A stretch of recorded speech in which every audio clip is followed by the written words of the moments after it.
Hello friends, ఒకరోజు students అందరూ ట్యూషన్లో కూర్చొని చదువుకుంటూ ఉంటారు.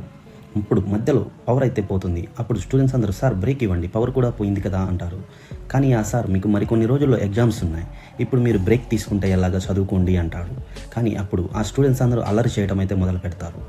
ఇంకా సార్ సరే మీకు పవర్ వచ్చేదాకా ఒక స్టోరీ అయితే చెప్తాను వినండి అంటారు. ఒకరోజు రతన్ టాటా గారు వాళ్ళ యొక్క సీనియర్ ఎంప్లాయీస్ అందరితోటి కలిసి ఒక బిజినెస్ మీటింగ్ అయితే అటెండ్ అవ్వడానికి వెళ్తూ ఉంటాడు. కానీ మార్గం మధ్యలో అతని కార్ టైర్ అయితే పంచర్ అవుతుంది. ఇంకా చేసేది ఏమీ లేక పక్కనే ఉన్న టీ కేఫ్కి అయితే వెళ్తారు ఎంప్లాయీస్ అందరూ. అక్కడ కొంచెంసేపటికి ఒక ఎంప్లాయీ రతన్ టాటా గారు ఏరి కనిపించట్లేదు అని టెన్షన్ పడిపోతాడు. వాళ్ళలో వాళ్ళు ప్యానిక్ అయిపోతూ ఇన్ని వేల కోట్ల అధిపతి ఎక్కడికి వెళ్ళారు, ఎవరైనా కిడ్నాప్ చేశారని భయంతో వెతకడం అయితే మొదలు పెడతారు. అప్పుడు ఒకతను రతన్ టాటా గారిని చూసి షాక్ అవుతాడు.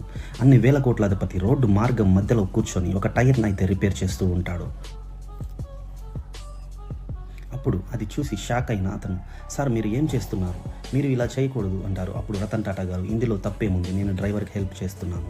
ఆ డ్రైవర్కి 15 నిమిషాల సమయం పట్టేది నా హెల్ప్ వల్ల ఇంకా తొందరగా అయిపోతుంది. నేను ముందే తొందరగా ముగించుకొని బిజినెస్ మీటింగ్ అటెండ్ అవ్వచ్చు, ఇంకొంచెం సేపు ఎక్కువ స్పీచ్ ఇవ్వచ్చు అని చెప్పి time is money my friend అని చెప్తారు. ఈ స్టోరీ విన్నటువంటి స్టూడెంట్స్ అందరూ, సార్ ఎందుకు స్టోరీలు చెప్పి మా టైం వేస్ట్ చేస్తున్నారు, టైమ్ ఈజ్ మార్క్స్ సర్జీ అని అయితే అంటారు.